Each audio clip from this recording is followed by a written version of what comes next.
Oh, you did it. You made it through a seditious week. It's Friday on Bring It In, True Hoops little Zoom from quarantine show. It's Fridays with Jarod, which David, that means Jarod goes first.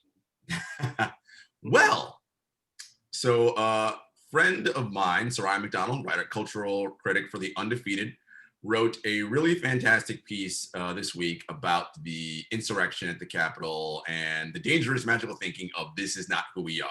You guys all hear that that's what people say all the time. These sort of major cataclysmic events happen. This is not who we are. Of course, the reality is this is indeed exactly who we are as a nation. And, you know, she had so many brilliant lines. One of the ones I particularly liked was, you know, early on, she says, this refrain of this is not America. I found that these sorts of proclamations baffling because if one is honest about the history of the United States, it prominently features white violence, terrorism, revanchism, particularly toward Black people, Indigenous people, and women. Such attitudes have been codified within our laws and institutions, and it has taken enormous multi-generational work to chip away at the bigotry that metastasized within our nation. Even now, we witness the defanging of the Voting Rights Act, the Violence Against Women Act, attacks on Black churches, synagogues, and mosques, and the daily development of police officers on calls that originate with racist grievance. And it's a really great piece, and I encourage everybody to take some time to read it and see what's there. But guys, this is who we are. We are a violent, horrendous country that perpetrates it on its citizens. And again, I always say we need to do better. Oh, we're going to come back to that one. I want to talk about that more. So this morning I'm looking at the New York Times and they have a nice little article up about free speech and Trump in China and how it's being received there. And a quick quote, Mr. Trump, quote, lost his right as an ordinary American citizen was an editorial there. This, of course, goes against the freedom of speech the U.S. political elites have been advocating.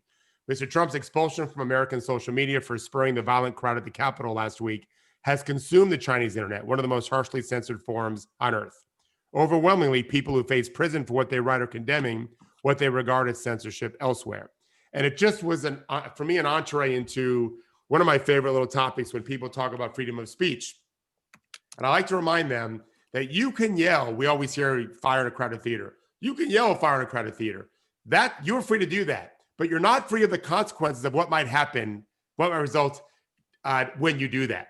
Right? If everyone runs out because it really was a fire, you're a hero, or you people forget about you either way. If you cause problems because there really wasn't a fire or it was completely under control and there was injuries or worse, you might be sued and whatever, or you might have committed a crime, which is what Trump has done. We all see. So to me, it's just a quick reminder of we all can say what we want in theory, but we're not free of the consequences from what we say. That's what adulting is all about. We don't get too mad at kids when they say the wrong thing and certainly don't hold them legally liable. As adults, we're held to a different standard. Just a reminder of that. I didn't see the clock. Sorry, Judy. There's interesting things going on with screen sharing. Okay, thank you, David. So there's a new section of the NBA schedule on ESPN.com where it just says postponed games, and there are 2 tonight and 1 tomorrow. I saw on The Athletic, Fred Katz and Shams reported the Washington Wizards are dealing with an outbreak situation with the franchise now up to 5 players who have tested positive for COVID-19. I'm just going to read this little section of Jason Quick about Nasir Little. What happened over the next 22 days was a personal hell that Little says he wouldn't wish on anybody. He couldn't eat, he couldn't drink, he couldn't watch television because of splitting headaches. From the December 1st diagnosis until his first negative test on December 22nd, he lost 20 pounds. I'm not trying to sound morbid or anything, but it was to the point where it was like, you just don't want to feel anything, Little said. It was really that bad. You just wished it would stop. It was consistent 24/7, just miserable pain. My back was hurting so bad. My headaches were terrible. I couldn't eat anything. He would awake mornings with soaked sheets from night sweats. He would try to nourish with smoothies, but kept throwing them up. He lost the sense of taste and smell, and the headaches would never subside. I just feel a little like, do we want this? Like, it's an honest question. Like, we were excited for basketball's back, and usually the coverage is like, yay, they managed to find a way to hold the game. But, like, do we want that? Like, it's an honest question. Ask yourself as you turn on the TV tonight. Like, do you want to have this next game and the one after that? We're getting close to some line, I would say here. Indeed. So there was a recent piece in Vice that caught my attention, and it's about basically how companies use anti-union busting firms to stop employees from unionizing. Lazy, money-oriented, single mother, how union busting firms compile dossiers on employees. Again, I encourage everybody to read this.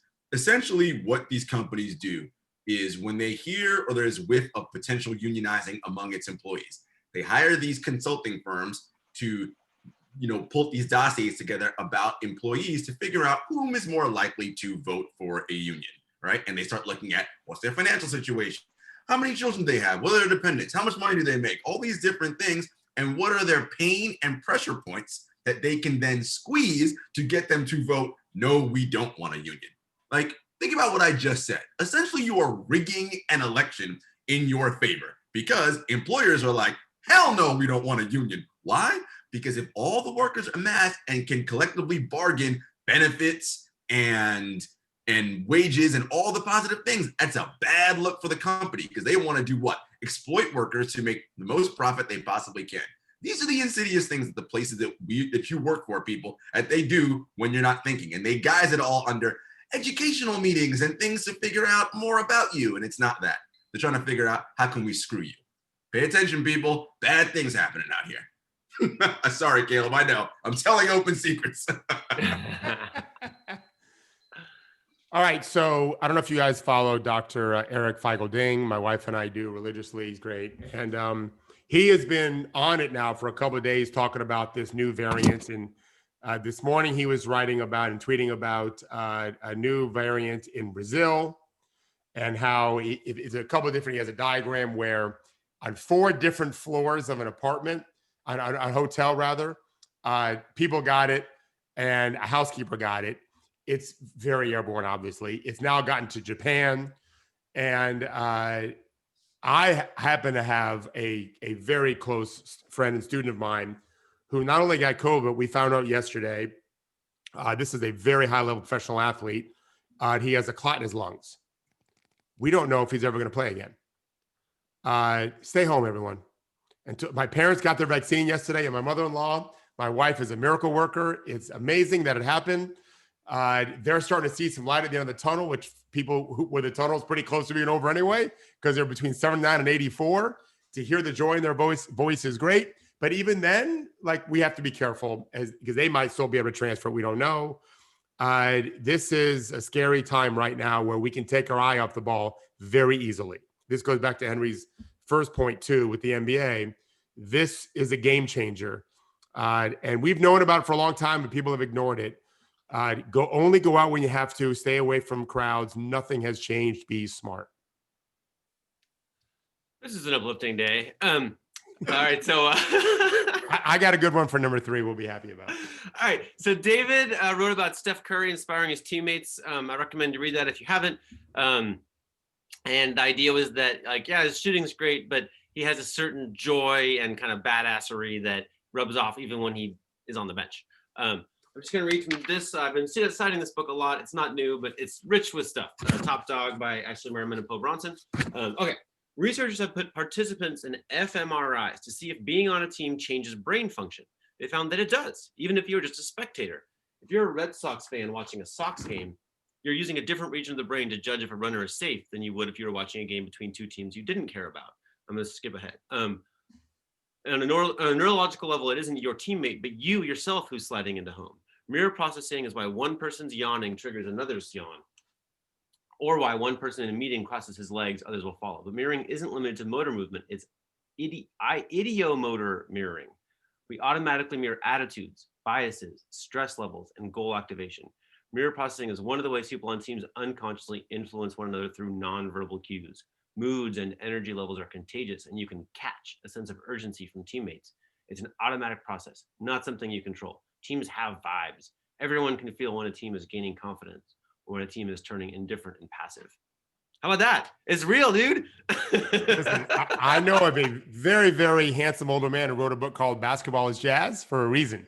Yeah, but look, there's a lot of stuff that seems real that the scientists can't find. Doesn't mean it isn't real, but they can't. But if they find it, it's pretty good. Pretty amazing. Yeah, really amazing. I need to read that book. I'm going to play a little clip from Inside the NBA last night.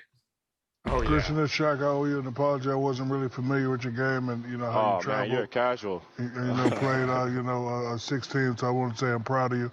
Talk about the importance of Christian. The interesting thing about Inside the NBA, and look, I love the show for what it is jokes, right? When I want to laugh and see something funny, that's why I turn on Inside the NBA. I don't turn it on for any serious in-depth insight. I don't even turn to it when there's major things going on in the world for their particular political beliefs or opinions. I don't want it for that either, right? I want to laugh. That's why I turn it on. But there is this thing that's sort of happening, I feel like, with basketball. And I feel like we need to be careful with how we talk about our game and our media, right? Jack, you should know who Christian Wood is, right? If he's the main game on your station that night, I'm not saying you have to have a whole dossier on him, but damn, know a little bit about your game and don't admit the fact. And of course, Bleacher Report then puts it to, they put out all the social media emojis and crying face, everybody laughs. Ha ha ha, how funny. No, we don't want our game to be talked about like this, because then that's how the casual fan, the person who just comes to the NBA, thinks this is how you talk about the NBA. Oh, it's funny not to know people and it's all cool and blah, blah, blah, blah. No, it's not the most serious thing in the world, but take it a little bit more seriously than that. That line he had of, "Oh, you're a casual," right? All timer. Yes, it's perfect. All timer. Yeah, I was stunned when I saw that. So we know two things about Jarod. We know that when he's not feeling great, he likes to watch Downton Abbey. Love it.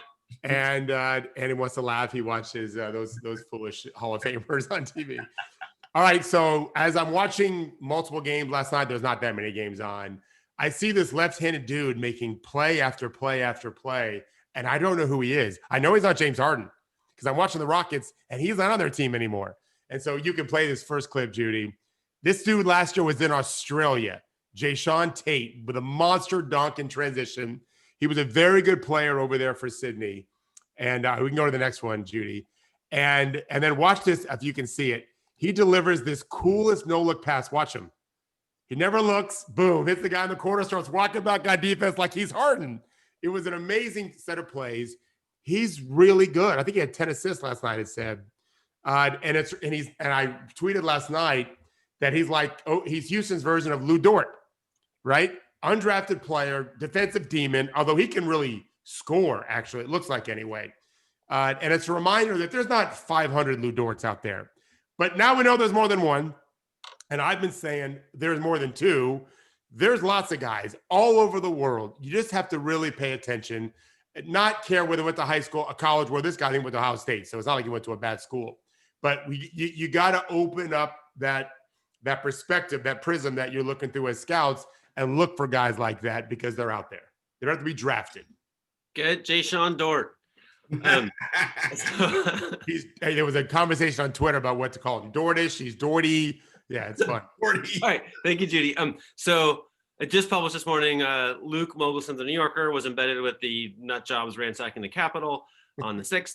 I'm just going to read it. It opens with a little thing, which is, I think, somewhat inspiring, which is it's actually about bullshit. We think it's about weapons and stuff, but it's actually about bullshit. By the end of President Donald Trump's crusade against American democracy, after a relentless deployment of propaganda, demagoguery, intimidation, and fear-mongering aimed at persuading as many Americans as possible to repudiate their country's foundational principles, a single word sufficed to nudge his most fanatical supporters into open insurrection. Thousands of them had assembled on the Mall in Washington, D.C. on the morning of January 6th to hear Trump address them from a stage outside the White House. From where I stood at the foot of the Washington Monument, you had to strain to see his image on a jumbotron that had been set up on Constitution Avenue. His voice, however, projected clearly through powerful speakers as he rehashed the debunked allegations of massive fraud, which he'd been propagating for months. Then he summarized the supposed crime simply as bullshit. Bullshit, bullshit, the crowd chanted. It was a peculiar mixture of emotion that had become familiar at pro-Trump rallies since he lost the election. Half mutinous rage, half a gleeful excitement of being licensed to act on it. The profanity signaled a final jettisoning of whatever residual deference to political norms had survived the past 4 years. In front of me, a middle-aged man wearing a Trump flag as a cape told a young man standing beside him, "There's going to be a war." Anyway, time's up. I think you get the point. It's interesting, Henry, because I know you wanted to go back to Soraya's piece. it's something she talks about, and she uses the acronym TROT, right? Those racists over there, right? In a way in which that's how so many media outlets like to describe, what's been going on. But in reality, when you actually look at it, but it isn't those racists over there, right? Because you look at all the people across a variety of income brackets, education, like it's not just these hillbillies. No. It's a lot of different kinds of people in that group. I have one. I need a clarification though, Henry. Okay, clarification. So just now you said they were nut jobs, but in your article with Jarod yesterday regarding Kyrie, I think you referred to them as whack jobs. So which is it, man? Ambiguity is a problem for me, and we need specifics, my man. No, this is a very good point. I apologize. Let me reflect on it, and then we'll see if we can pin that down for you. Maybe write a treatise or something. Yeah. It'd be good to know. Whack job and nut job. I would like to be like a senator right now, and I'd hand a piece of paper to my aide and be like, "Could you pin? Is it whack job?" This is the beauty. This is the beauty of I'm a very simple man because I'm a coach. My worldview: champions, average Joes, loser birds.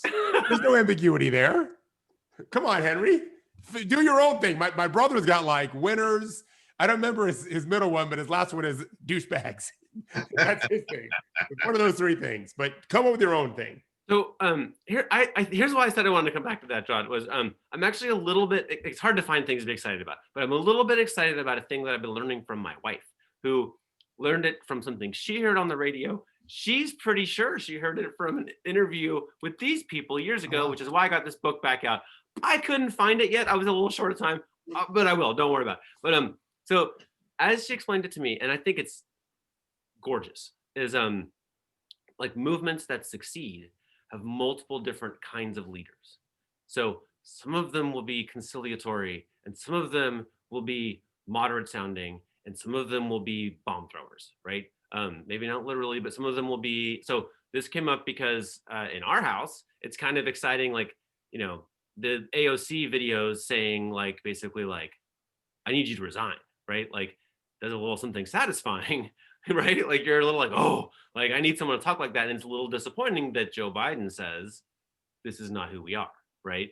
Feels like he's kind of missing the point here.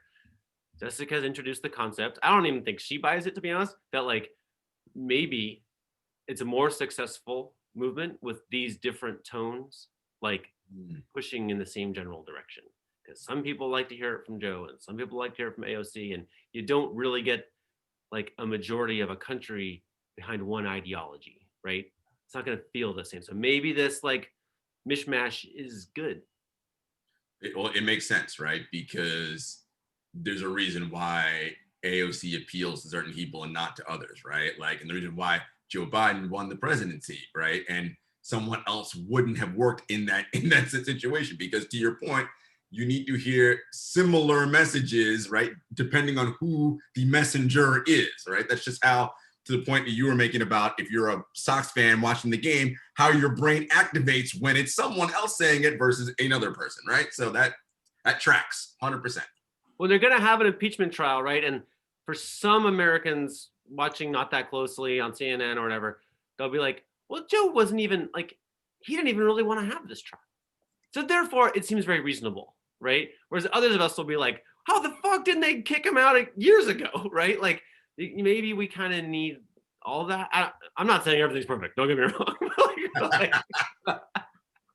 But here's a theory where it's a little better than I thought it was yesterday. It's funny. I've known about Joe Biden for a long time. I love, I'm not as good as Judy, but I love legal. My dad was a lawyer for a long time. I've been reading about the Supreme Court most of my adult life and court case in general. And I paid attention to the Anita Hill trial. And at first I liked him I thought he was strong on the process, but over time I didn't like him so much. Then I heard about his whole, where he copied something. He was accused of, what was it? Speech, I think, right? Yeah. So, but I loved how he handled himself as Vice President Obama. Never once did I feel like he thought I really should be the president. And now, guys, I'm better at basketball than it is about politics, but I'm normally pretty good at projecting how pieces kind of fit together.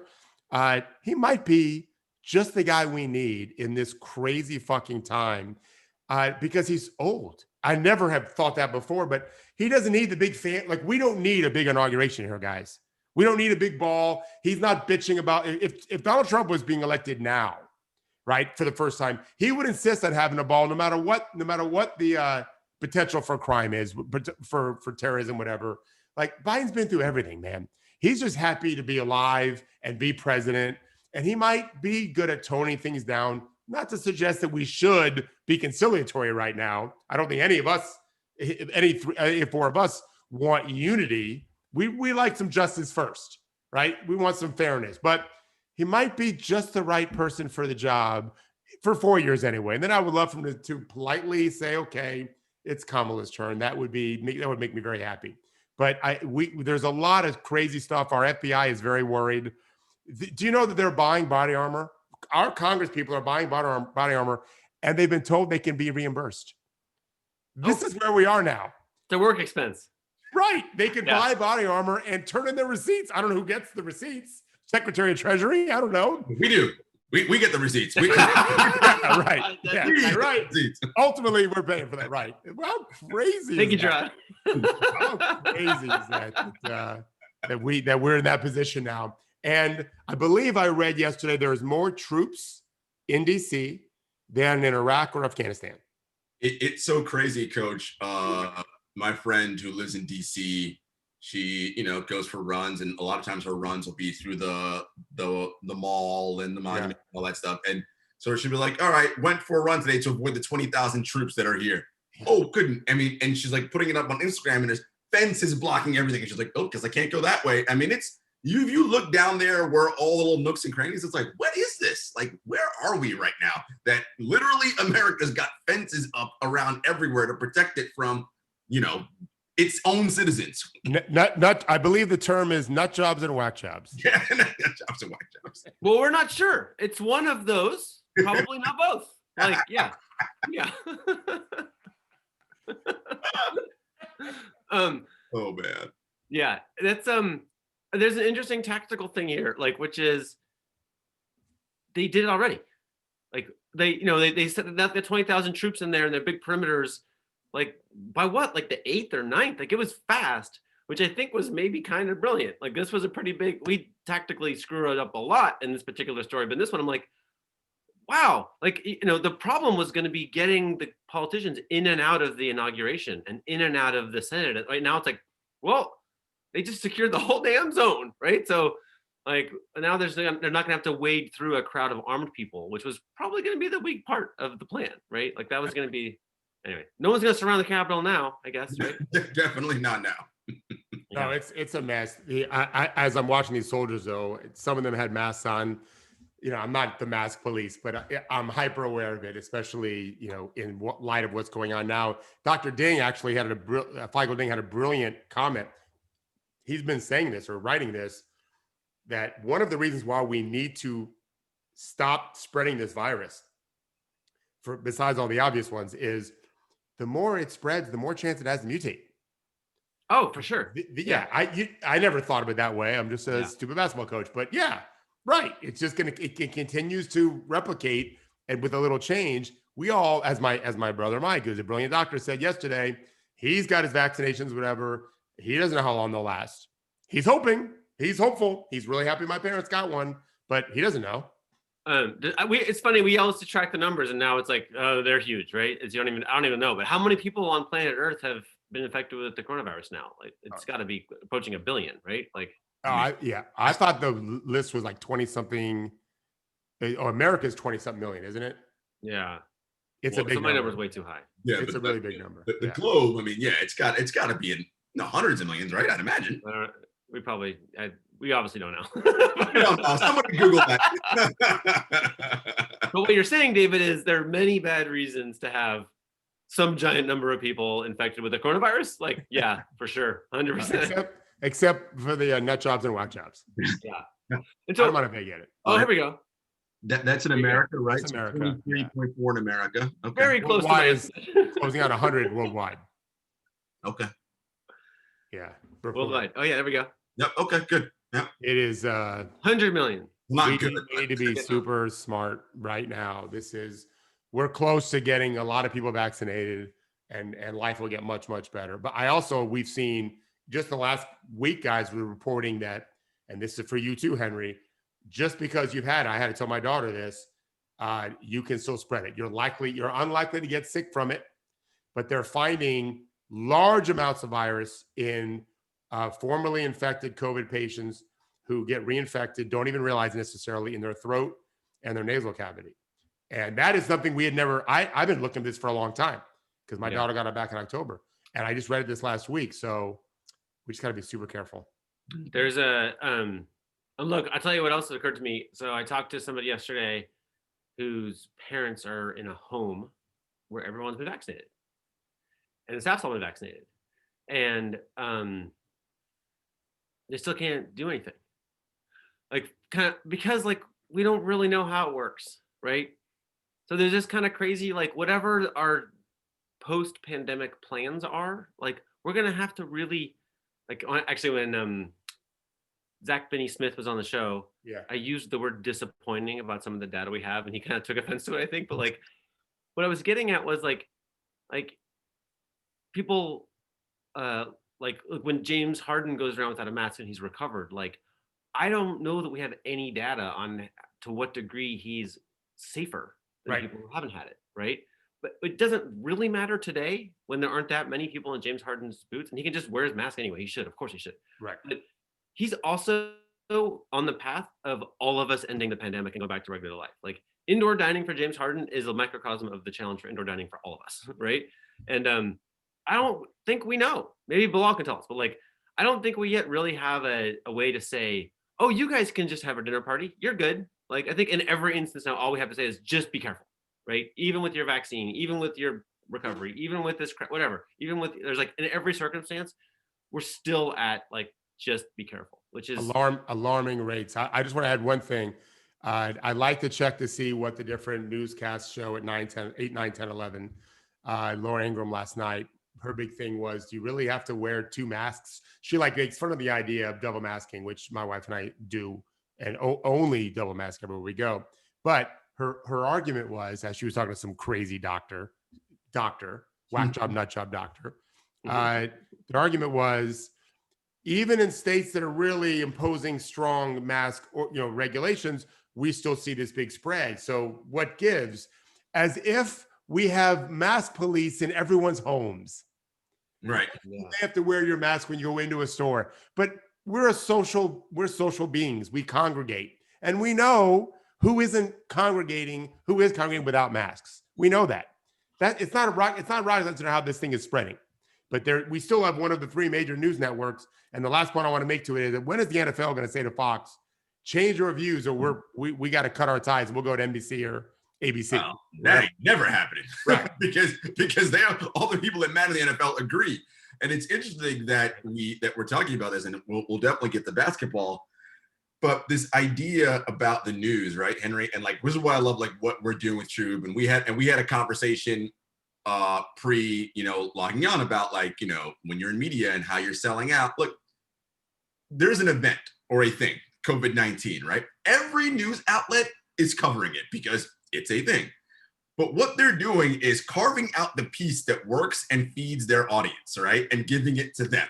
Oh, you're an anti-masker? Perfect. Here's the angle we're going to cover. You think all the people who do crazy stuff, they're nuts? Great. Here's what we're going to give you to, and it's just, this is what they're giving people, these little bits, so it feeds the beast, and you're like Pavlov's dog, like, yeah, give me more, salivate, more.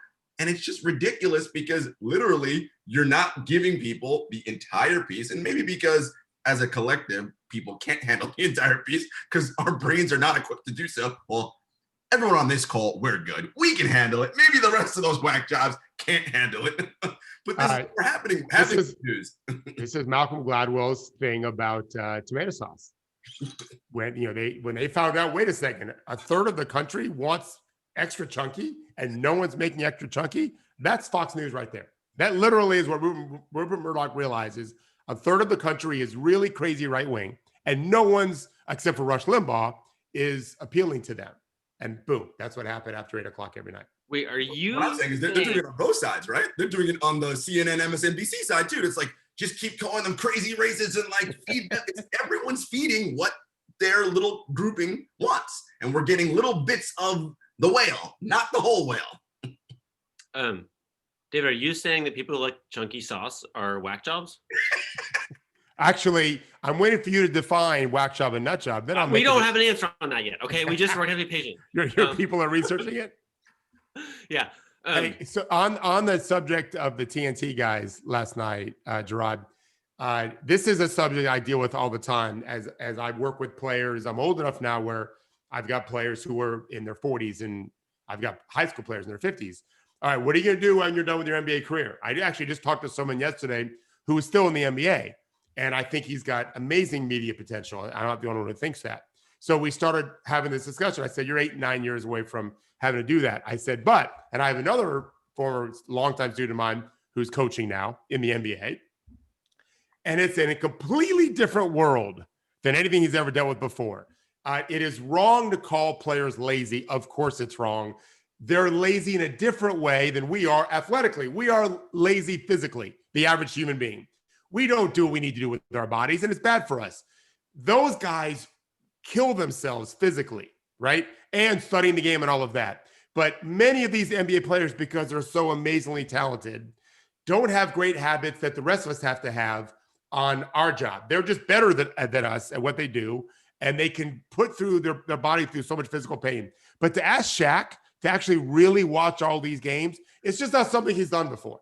It doesn't mean he can't do it. Of course he can do it. He's a very smart man. But to ask him to do it and then make him do it are two different things. And it offends me.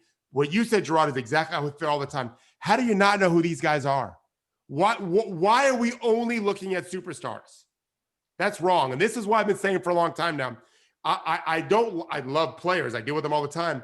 There's a whole bunch of people that know the game and love the game that didn't make the NBA. And we're ignoring them and just celebrating those guys that are already in the Hall of Fame.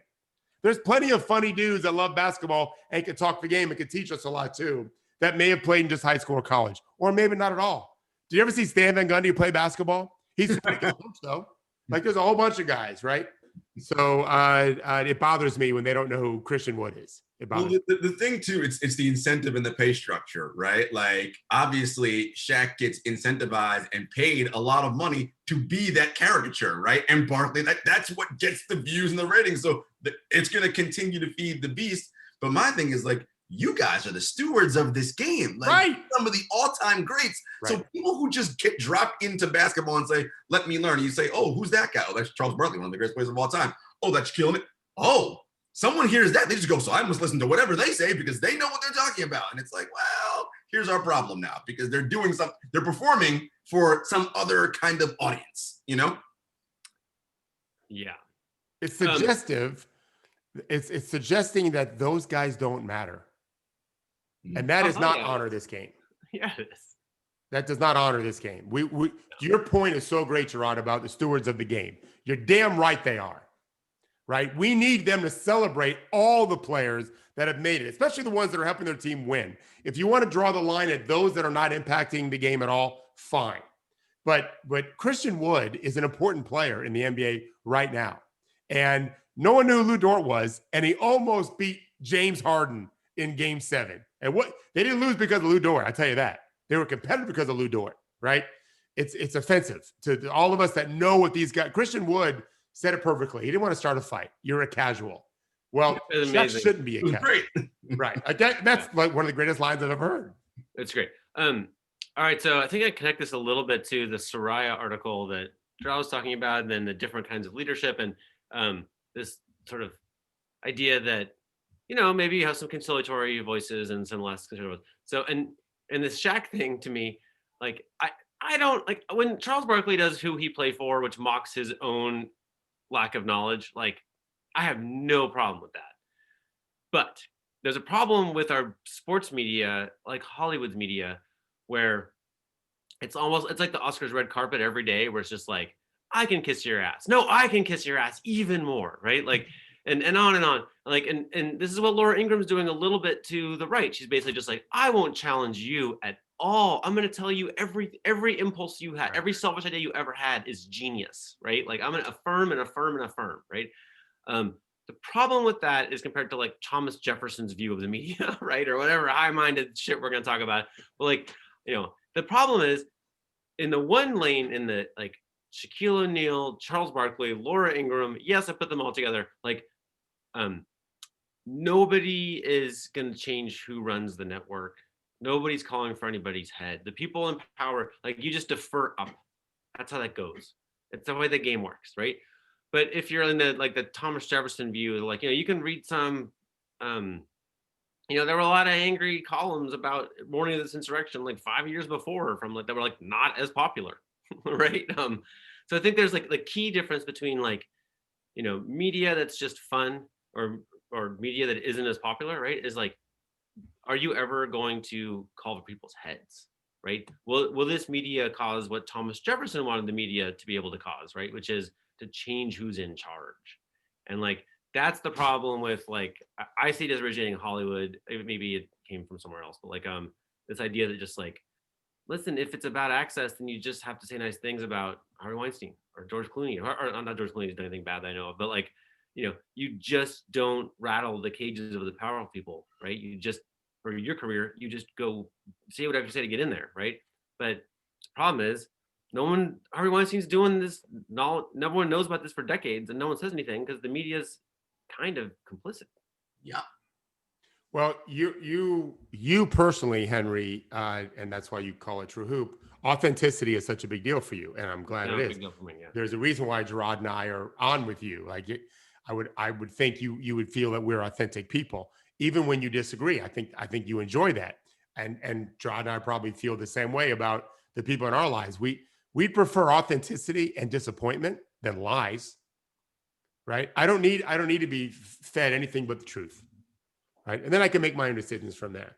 And when we steer people, and we know there's a lot of whack jobs and nut jobs, and also people who just aren't very bright or very worldly.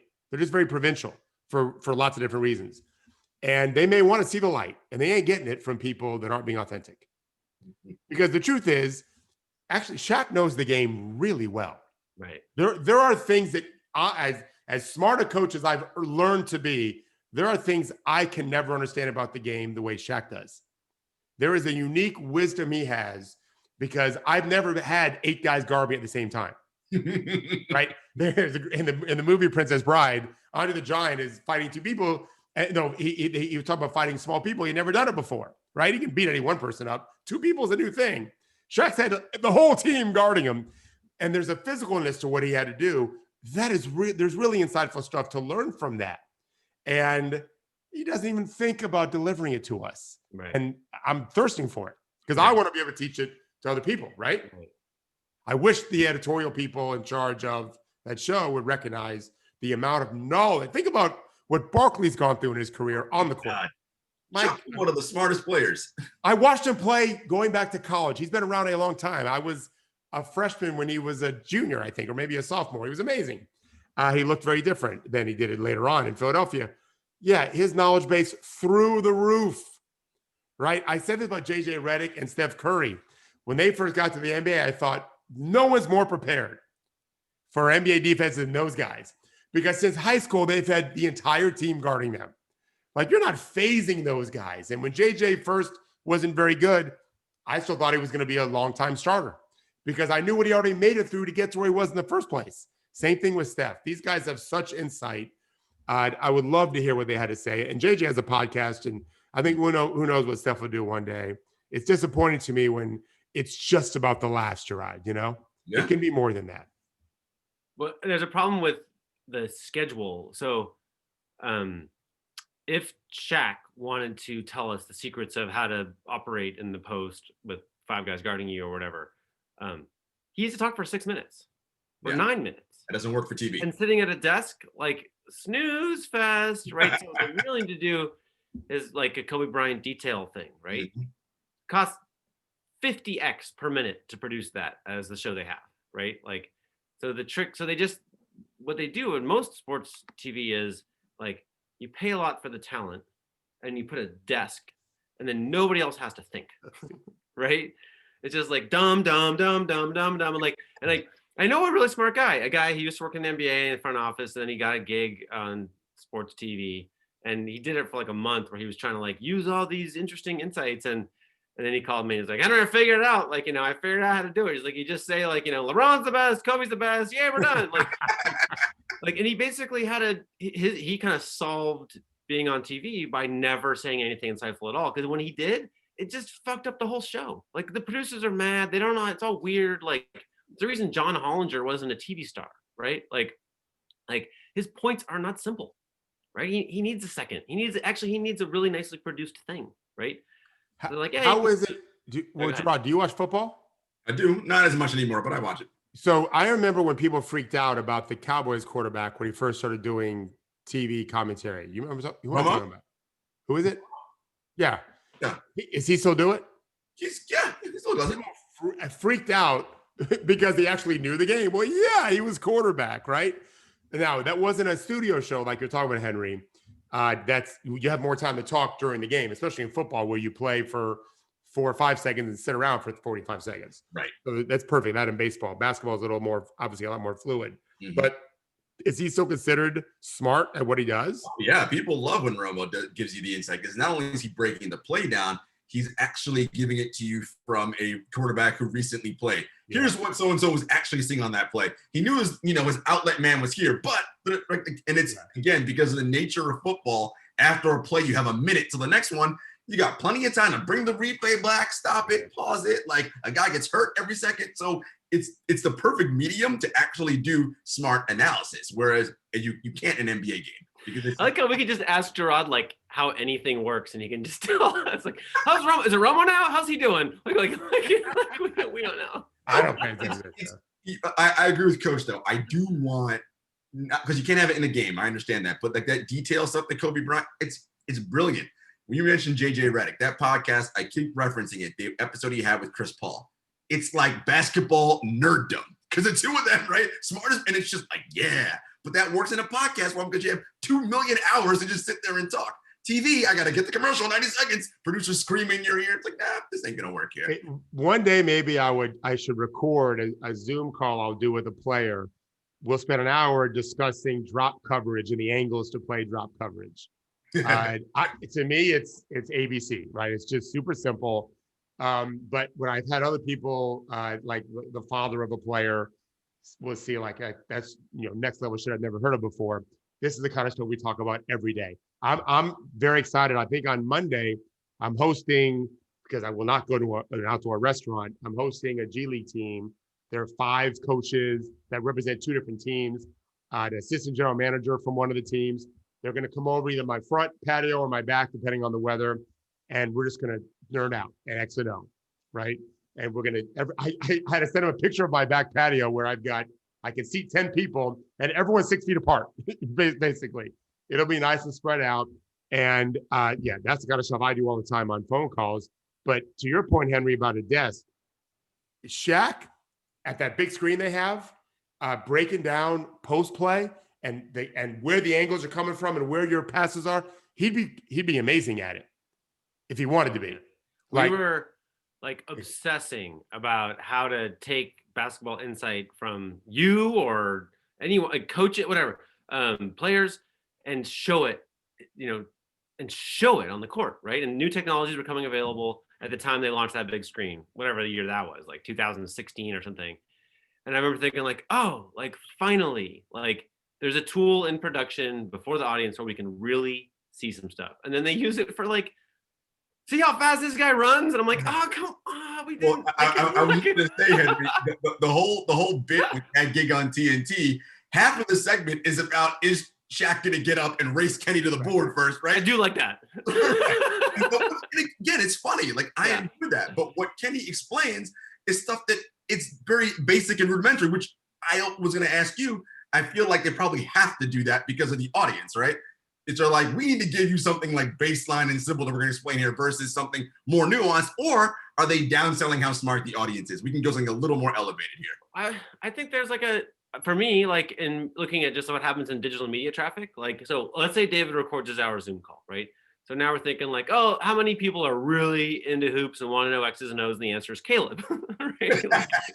Like, it's just Caleb.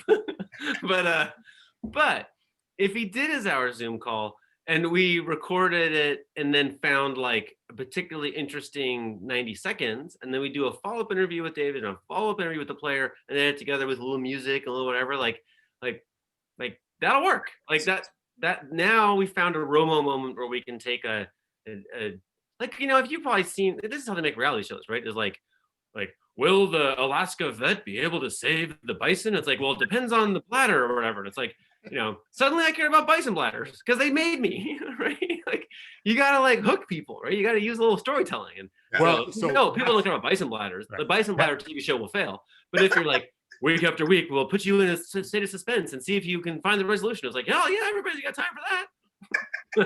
Yeah, this also goes to Henry, your sensibility. When I first I interviewed at ESPN 3 times in 2007, and the third time they brought me to the big guy, Patrick. So we were talking about whatever I remember we were talking about, but it's not really important. And when we got done, he said, "Okay, I'm going to hire you, but the first time you write something that I already know, you're going to be fired." Now he was just being a little bit hyperbolic. He wasn't really going to fire me. But his point is, we spoke for 30 minutes. And I didn't understand a single word you said. Henry is taking another level. And so when I was writing at ESPN for a long time, I was always afraid I might get fired if I write. Oh, I did not know that story. Wow. Obvious. Henry's thing is always, well, what's going to be delightful? So if you want to tell me something I understand, but it's still delightful, great, right? That's really the trick to understanding humans. That's how we keep their interest. In today's world, where my daughter can't fold her clothes I'm happy she's folding her clothes. Let me be clear. A plus already. Yeah. Right. When she's packing her suitcase to go back to college for months, she's going to be gone for a long time. She still has to have on whatever is on her tablet or phone. Like, this is just how that world is now. And so it's a battle to be delightful. Right. And this is the process I go through with Henry, Jessica, and Judy in the articles I'm trying to write. Henry writs about the most important things going on in the world today. I'm trying to make you appreciate, drop coverage and pick and roll.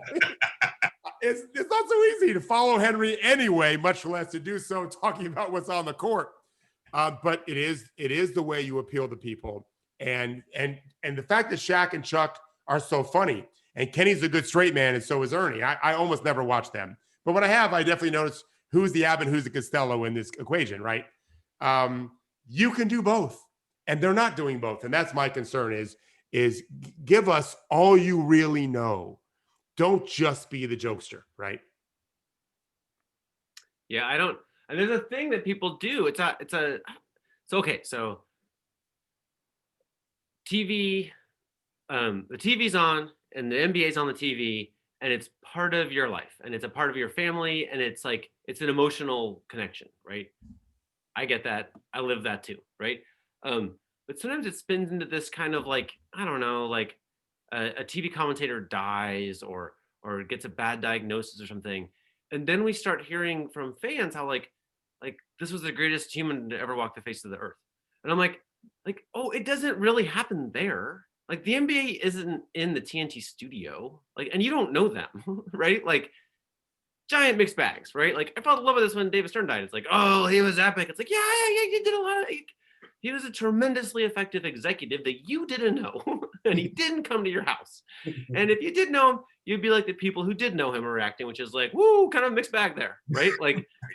And there's just sort of a little bit of lionizing thing that happens, especially in sports. Actually, it's described pretty well in this Top Dog thing, actually, where have I talked to you? I don't want to bore you with my Lance Armstrong dinner story. Have I told you this before? No, I don't think so. Okay, so at one point, I was pretty new to ESPN, and some big wig guy invited me to a fundraising dinner where Lance Armstrong was the speaker of honor, and it was a pretty small thing, like at one of those piers where they have these like event spaces on the edge of Manhattan, and interestingly, I was the only person not in black tie. I didn't get the memo. Oh, Henry! Oh no! So Portland. No, Henry! No. So Portland of you. I wore a suit. I dressed up as nice as I know how to dress up, but literally every single person in there was in black tie. Black tie. I'm like, oh, sorry, Lance. So that was a sign, I guess. But then, so it's tables of 8 people and you're meeting your people at your tables, whatever. And then, eventually, and this is Lance, who I think had retired the first time with allegations of doping, but hadn't really had his big fall yet, right? He didn't come back to the sport and then have his tremendous downfall. It's still a compromised character a little bit. And he gives a talk. Of course, he gives a talk about how any means necessary, not work, everybody, like all the things a doper would say, right? And then, but what I've noticed is like there's a weird thing happening in the small talk, which is like every single person there needs to make sure that everyone else there understands how much he's a fucking deity. Like he can't just be a fast guy. He can't just be an athlete. Like, no, like we have to just shower him with like just things he never earned. He's an asshole. I'm telling you, like that guy is a total asshole. Anyone who knows him would know this. They might like him anyway, but he's mean and he belittles you and he throws you under the bus and he trashes you and he's a psychopath. Like, so to say he's wonderful is just a joke. Like you're huffing something there, right? Like, and it was weird. I'm like, what's up with this big group of men who are just like, oh, like this is so great. Like you guys didn't even watch his races. You don't even know. Like you don't know what you're talking about. You're a bunch of football guys. Like anyway, so there's this thing that happens. Let's not do that to like the TNT crew, right? Let's not pump them full of stuff that it doesn't belong. Like calling Shaq casual is perfect, right? Like he's a great guy. Everybody knows and likes him. I'm sure he's great. Like, but he's got the flaws. He's casual. It's okay. Have you guys? So it's been a few days now. What's the word about the Nets now? Is Harden playing this weekend? Well, he's going to talk to the media in about an hour and change, so I'll be tuned in. I'll be zooming in for that. The physicals have to get passed for everybody involved in the trade before anybody plays. So the earliest he could potentially play is tomorrow, but I don't know where the other players are on their physicals. And Kyrie was fined $50,000 by the league for breaking their health and safety COVID health and safety protocol. But they did say he would be eligible to play Saturday. So do the Nets have anything like a body fat counter like Miami Heat do? Because there might be an issue there. There might be a fine there. Listen, as I said on our special show, in-game arena host Ali Love is a Peloton instructor. Let's get Peloton in there, get James. That's all we got to do. Got to drop some of them LBs. He'd lose weight so fast. Oh, he knows how to do it. He's done it for sure. Yeah. I've never seen him bigger, but he's always gotten where he needs to be. Well, remember the pictures that surfaced of him during the shutdown when he was like getting ready to come back into the bubble? I was like, damn, this dude's lean as hell. And like, so he can do it. He's just being a jerk and doesn't want to do it right now. Like athletes have routines, right? And my guess is, so most of us, when we get a little heavy, like everything's gone to hell, right? The diet, the exercise, everything, right? But I think for an NBA player, my guess is that it's diet, right? Like my guess is that when he's trying to be lean, it's salads and whatever. But he's still working out, right? Like he can still play basketball really well, but the diet goes to hell. So to me, it's like, I think if he can find the lettuce again, it's just a matter of time before he's skinny. I was wrong. I said he led the league in scoring. He's not. He's no. The game. Beal's number one. Yeah, Beal's number one. No, the trend I'm definitely noticing. The trend on the show is like David and I live in some kind of weird cloud, and then we need actual facts from the outside world. We just ask Jarod. Yeah, no, that's not right. After I said it, who's Tony Romo? Where's Lance Armstrong? Right. In my head, I thought, wait a second, did I transpose the names? Because I've watched Houston play. He's not been scoring 40 a night because Beal's at like 35 a game or whatever. He's trying to get him out of there. So and there are a couple more games got postponed for Saturday. So it's like I think we're up to like 8 or something this week, 8 or 9, something like that. Hey, I have a little thought procedure that I'd like to share with you too. So I was running an errand. I needed something hilarious. I forget what it was now. Some food product for a recipe that I was just determined to get. So even though it's not the most convenient thing, I drove out there and with a mask on to buy the thing. And I pull in my car, and this was like maybe the day after our insurrection. the next car is a truck, and it has like every sticker you wouldn't want to see on a truck, right? And, I know what those. It's almost like it's an automatic if you have a truck. My wife has said that a bunch of times. I want to talk about that too. All right, so but so then I was like, okay, so there's a guy right there who I think supports an insurrection, maybe wants me dead, right? Me and my Prius with my liberal voting record, right? And but I'm like, well, shit, like, okay, so now we're like getting close to being a war, right? Like, so what do we do? And I'm like, I actually think this is, I want justice. I want people to lose their jobs. I want people to go to prison. But I was like, I think we also need to grocery shop together, right? Like, we do. Like, this is step one. We have to go. I think it's okay to buy broccoli side by side. Like, I gave this speech. I gave this speech to my dad last night, who said firefighters who were running this whole thing where they got their vaccine were just beyond beautiful. They were just the nicest people. Yeah. He and my mom both said it. And I said, you realize a good portion of them are likely Trump supporters. Yeah. Okay. And this is the whole point, Henry.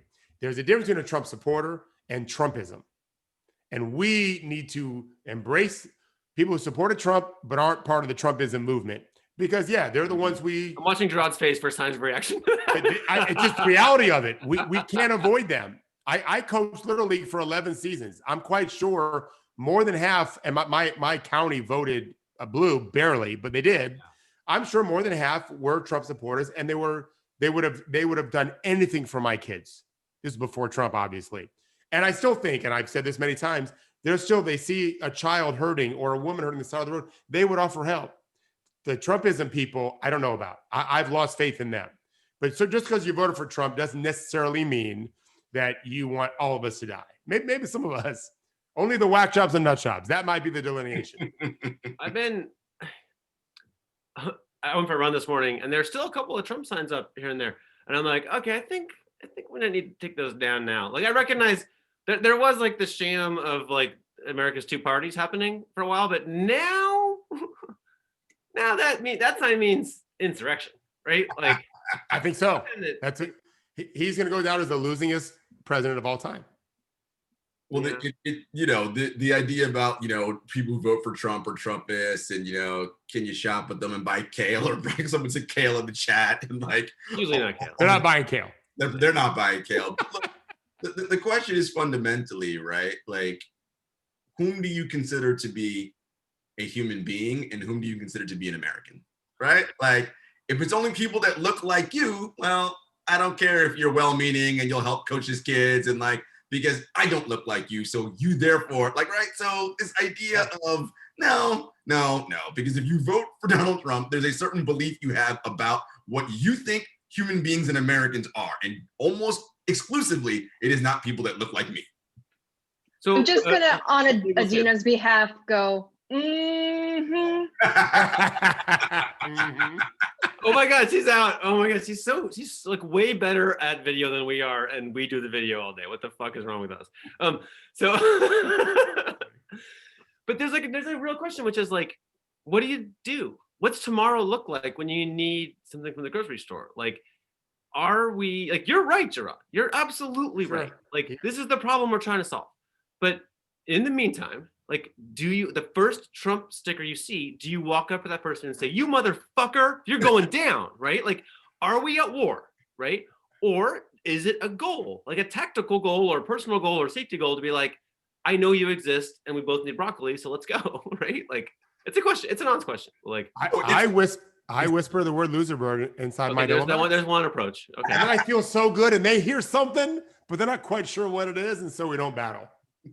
Well, I mean, in a sort of ideal world, Henry, the question I'm asking to that person is, first, it's hello, how are you? Generally, then we're sort of trying to sit down and have a dialogue, and is it, what is it you think about someone like me, right? Like, these are the questions that we're having, right? We live in the same building. What is it that you think about people like me, right? And then we get into the whole, well, you must be one of the good ones, right? And then we have to break all that down and like do all that shit. But that's generally how you do it. But that process, Henry, is fucking exhausting, right? You're talking about people you're having a conversation with or live in a building with. I'm talking about 71 million Americans. I don't have time to talk to all those fuckers. They're just too many. Like, we're not gonna yeah. There's too many. There's too many. Our Monday show is going to be fun because next week's going to be crazy, potentially really crazy. Well, Monday, MLK Day, and it's also like the NBA. It's NBA. It's Banner Day, right? Where we have like 17 games. Are we off? Oh, we're off. Monday. We're off. I apologize for poor communication. We don't have a show on Monday in honor of the great Martin Luther King Jr. We will be back on Wednesday though, and it'll be exciting. Be safe, everyone, please. All right. Please, Thank you guys. Have a good weekend.